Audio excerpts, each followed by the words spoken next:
Hello, everyone. First, I want to start off with thanking everyone who sent their prayers to me. Yesterday was a um, horrible day, obviously. My post timing, just so you guys know, was not accurate. I posted when I was able to. Um, so many things was going on with police, ambulance, my kids, and people coming to help me, friends, and things of that sort. I pretty much was out of it, so I don't really remember a lot that was going on. I just remember being in my kitchen and my kids were putting groceries away. But through the time of me and my daughter being out, going to a few stores, I was very out of breath. And I used my inhaler twice, I remember, and I was feeling very lightheaded, but not that extreme. But I knew that I needed to get home, that like I probably was exerting myself too much. I mean, I'm not very used to being out anymore and being in stores and stuff like that. Even before this virus, I'm not a very I'm not a big store person because of my anxiety and stuff. But the last couple of days, if you guys have read my blogs, I was having issues with my breathing, and I did speak to my cardiologist, and um, we took the process of me stopping my medication to get my blood pressure up, which helped. So my blood pressure went up, and everything was fine for a couple of days. Um, so yesterday when this episode happened, when I got in my home, um, I was sitting at the kitchen table, and I said to the kids, "You know what? I don't feel good. You guys finish putting the stuff away." And I was trying to. I'm very OCD, so I was trying to tell them exactly how I wanted things placed.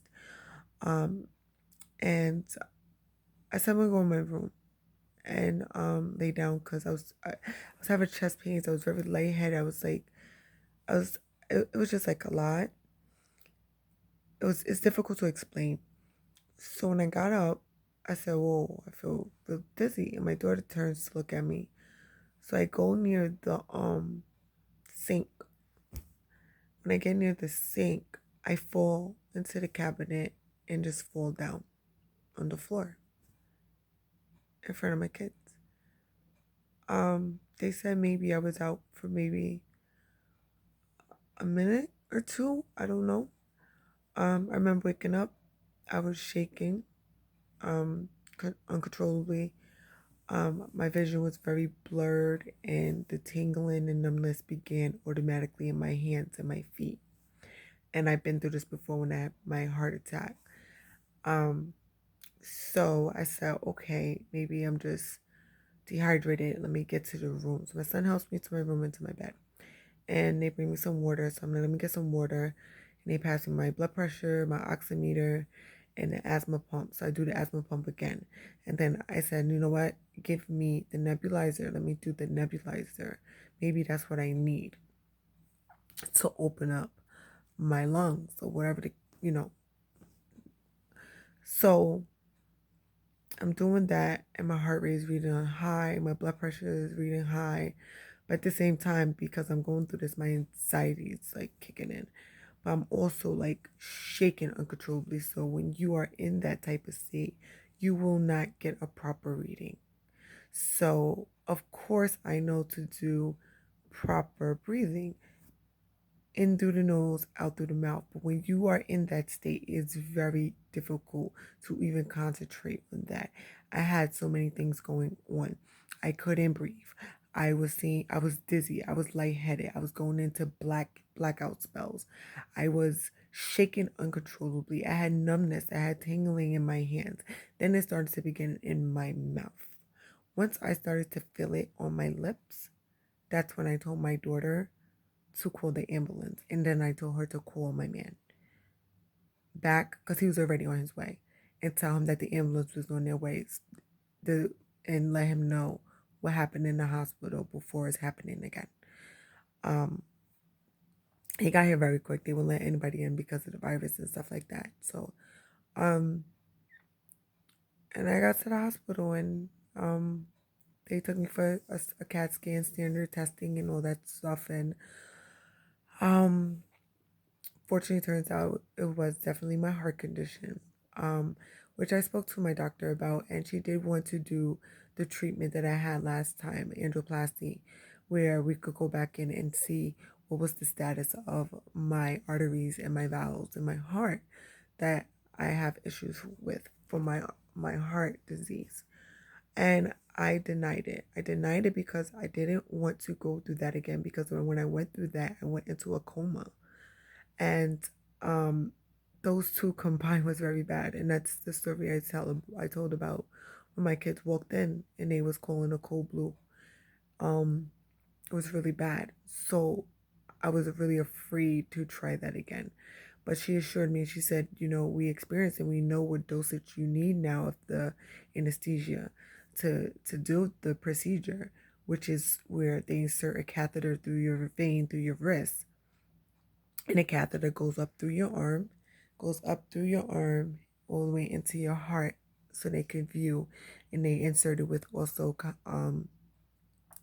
dye, contrast with dye, so they could get a clear view. Um, and that was a very hard procedure for me. I mean, almost a week and a half, almost 2 weeks. I was hospitalized, and I didn't want to go through that again. So, she wanted to do that to see, and she felt I needed a stent, and we spoke about it a few times. But my blood pressure was managed. I was having no issues or anything. So, what triggered this? I don't know. Maybe it was the exertion of everything that I was doing, stress or whatever. I don't know. It doesn't matter to me.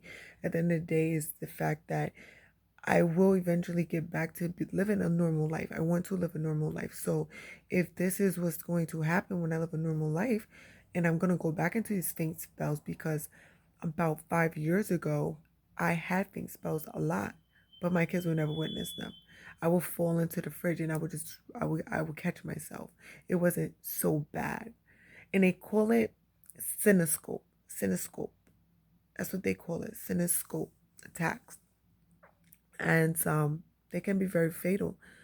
So I have all the information. I have, of course, I keep all my information. I have all my information here, my blood labs, and what I was treated for, cinescope, weakness, and fatigue.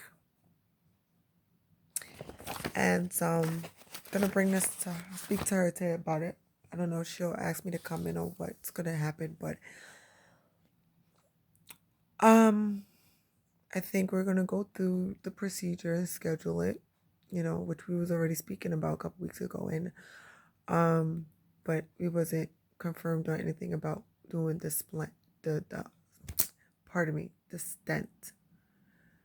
I mean, I'm 35, I have 3 kids, I have all these medical conditions, and yes, it's very depressing. It is. It was very hurtful. Um, it's hard. It's hard. And I'm strong. I'm strong, guys. I'm fucking strong. I bounce back, and God has something over me. But I still don't want to go through these situations. You know. So who wants to be 35 and have to have stents in their heart? But whatever is going to help the blood flow through my heart, so I don't have to go through this. It's what I'm going to do. And it could eliminate some medications for me as well. So um, I've done my research on that. I've done my research on that. Now, of course, I'm going to do more research on that. But I just wanted to give you guys a clear update on what was going on with me. And thank you all. And my kids are fine. They're doing their homework right now.